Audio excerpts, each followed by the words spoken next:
কৃষ্ণকলি মাহাতো, সুবোধ সরকার।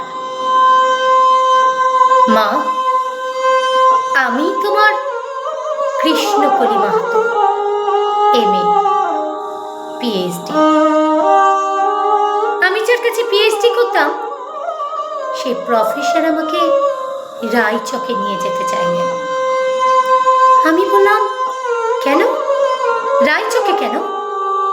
উনি বললেন, রায়চকে না গেলে PhD পূর্ণ হয় না। আমি বললাম, আমি আপনার ফ্ল্যাটে যেতে পারি?